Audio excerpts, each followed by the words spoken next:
everyone, it's Natalie from Let's Practice English. Today we are moving on to part 3 of the 100 most difficult words to pronounce in English. But before I get started, don't forget to subscribe to this channel and don't forget to like the video. On to the first word, we have procrastination. Now, procrastination is quite a long word, so it could be easily mispronounced. So let's listen again to how it's pronounced. So we say procrastination. And if you hear at the end, when we have the T-I-O-N, it's actually pronounced like a shun sound rather than a tion or something like that. And if you don't know what procrastination is, it just means that you are being very lazy and you're not doing your work very well. So let me give you an example sentence. You could say, my sister is famous in procrastination.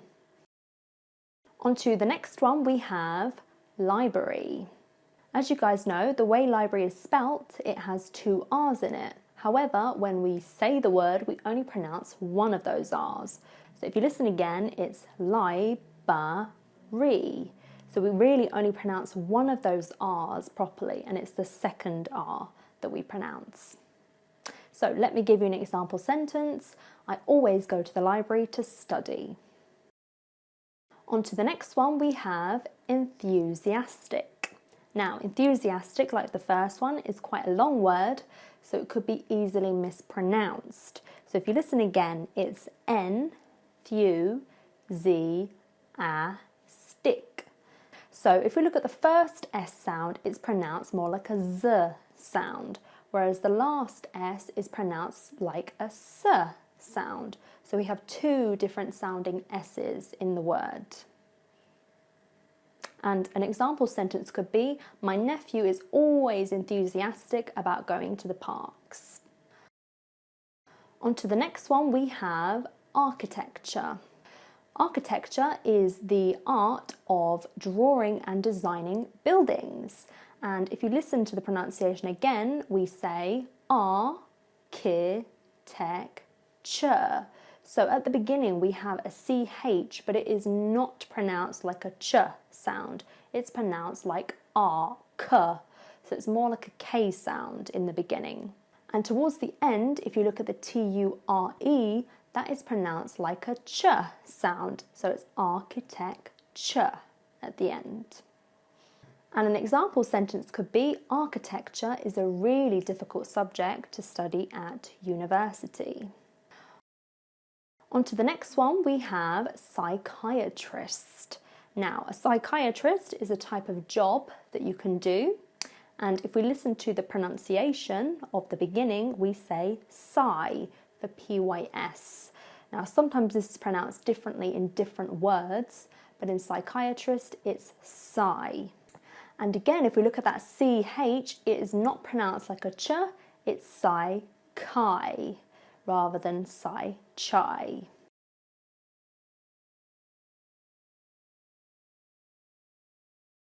On to the next one, we have laboratory. Now, I'm sure you guys know what a laboratory is. It's somewhere where scientists do their studies. So if you guys can hear, this word is kind of split off in the way that we pronounce it. So we say labo-ra-tree. So at the end, we do not pronounce the T-O-R-Y like Tory. It's laboratory. So almost like a tree that's outside in the garden. And an example for this one could be, scientists always need to do their studies in laboratories. On to the next word, we have subtle. Now, subtle is very similar to 2 words that we looked at in the first video. So again, with this one, we do not pronounce the B in the middle of this word. We just say subtle. So we completely miss that B in the middle.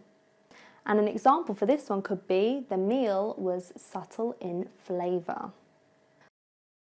Okay, on to the next one, we have recipe. Now, recipe is one of those words that is, again, used in a lot of different languages because there are 2 sounds that we make that are quite difficult for foreign learners. So we say re, s, so as you can hear, it's a s, not a k, p. So it's pronounced like we have the long I vowel at the end, not a short E vowel.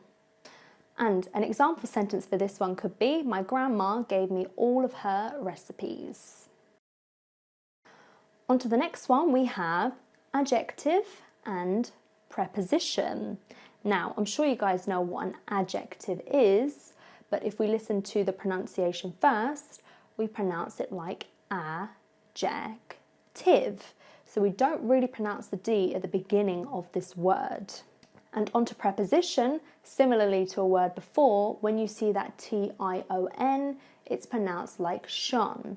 So it's preposition. And an easy example of an adjective could be fresh. And for preposition, we could have to. Onto the next one, we have dessert. Now, dessert is spelt almost exactly the same as a desert, like a desert in Saudi Arabia. However, it has two S's in it. So just be careful to recognise that when it has two S's in it, we are talking about a sweet dish that you normally have after dinner. So just listen to the pronunciation again. It's dessert. So let me give you an example sentence. I always love eating desserts after my main course. On to the next one, we have chaos. Now, again, like some words that we've already spoken about, this CH is not pronounced like a ch at all. It's again pronounced like a k. So it's K-os. So it sounds like we have a K-A-Y and then an O-S in this word. And chaos just means when things are crazy or in a mess. And let me give you an example sentence. It's always chaos when I take the kids to school. On to the next one, we have often. Now, often is pronounced differently in British English and American English. So in British English, we do pronounce that T. We do say often, but in American English, they say often. So just remember there's a difference between both of our pronunciations. And an example could be for this one, I often go to swimming classes. On to the next one, we have executive. Now, executive is quite difficult to pronounce because when you see an X in the middle, it's normally pronounced like egg. So instead of saying executive, we say executive. So it sounds more like that. So if you look at the middle of the word, we have a C and a U together. And these two words are actually pronounced more like a Q sound. So it's executive. And an example sentence could be, she has good executive skills. Okay, so on to the next one, we have coupon. Now, coupon, the beginning of this word is quite difficult to pronounce. So if you just listen again, it's coo, like a long U sound, pon. So we have a short O at the end, but a long U at the beginning, coupon. And let me give you an example sentence. I always use my coupons when I go grocery shopping. On to the next one, we have quote. Now, even though quote has a U and an O at the beginning, we basically don't pronounce the U at all. We just say quote. So it's like a long O sound at the beginning. And let me give you an example of a famous quote. Love for all, hate for none. On to the next one, we have infamous. Now, infamous can be easily mispronounced because people will try to just pronounce it the same as famous, like a celebrity, a famous person. However, it's not pronounced the same. We say infamous. So it's a different vowel sound in that word. And an example could be, they caught the infamous criminal after 3 years. On to the next one, another type of job, we have plumber. Now, a plumber is someone who works on the pipes in a building or a house. And if you listen again to the pronunciation, we do not pronounce that B sound, just like in other words we've spoken about. So we pronounce it like plum. So we completely miss the B again. And an example sentence could be, you need to train for 3 years in order to become a plumber. Okay, and on to the next one, we have pronunciation, which is exactly what we're talking about today. So that's quite ironic. And pronunciation can be easily mispronounced because of the end of the word. So let's listen to it again. So it's pronunciation. And again, we have the T-I-O-N, which is pronounced like shun. So it's pronunciation. And an example could be, pronunciation is really important if you want to be understood by native speakers. So on to the next one, we have draw. Now this word is not the same as actually drawing a picture. This is different. This is something that you can put your clothes into, which is something that pulls out. And if you guys could already tell, we do not pronounce the R at the end of this word. So if you listen again, we say draw. So it's like a long or sound at the end.